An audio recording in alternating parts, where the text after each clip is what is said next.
రాజధాని అమరావతిలో అభివృద్ధి పనుల్లో భాగంగా సోమవారం బసవతారకం క్యాన్సర్ ఆసుపత్రి నిర్మాణానికి అడ్డుగా ఉన్న విద్యుత్ టవర్ లైన్లు మార్పు చేశారు.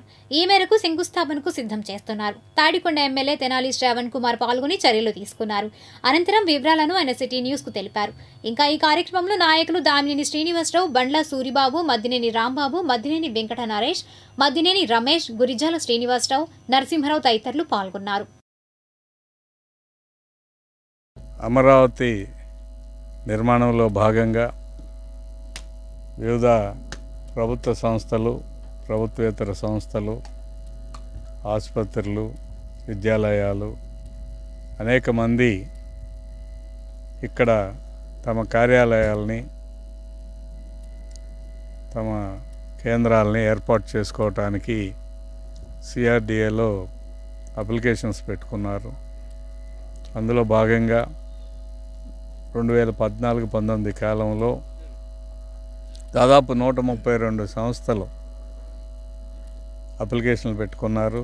భూ కేటాయింపుల కోసం చాలా సంస్థలకి భూమి కేటాయించడం జరిగింది.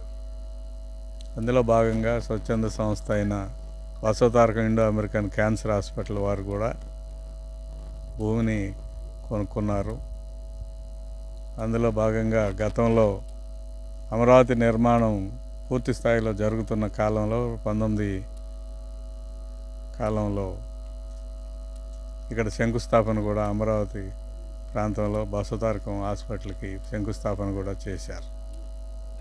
కాలక్రమేణా జగన్మోహన్ రెడ్డి గారు రావటం, 3 రాజధానుల అంశాన్ని తెర మీదకు తీసుకురావటం, ఇక్కడున్న ఒక్కొక్క సంస్థ కూడా జారిపోయి తమ కార్యకలాపాలను మానుకున్న పరిస్థితి నుంచి 2024లో కూటమి ప్రభుత్వాన్ని అధికారానికి తీసుకొచ్చిన ప్రజానీకం అందరికీ కూడా ధన్యవాదాలు తెలియజేసుకుంటూ, అమరావతి ప్రాంతం రాజధాని ప్రాంతంలో మళ్ళా తిరిగి అనేక సంస్థలు తమ కార్యాలయాల్ని, తమ యొక్క కార్యకలాపాలని ఇక్కడ ప్రారంభించడంలో భాగంగా ఈ రోజున Basavatarakam Indo American cancer hospital నిర్మాణానికి ప్రారంభం జరగబోతూ ఉంది.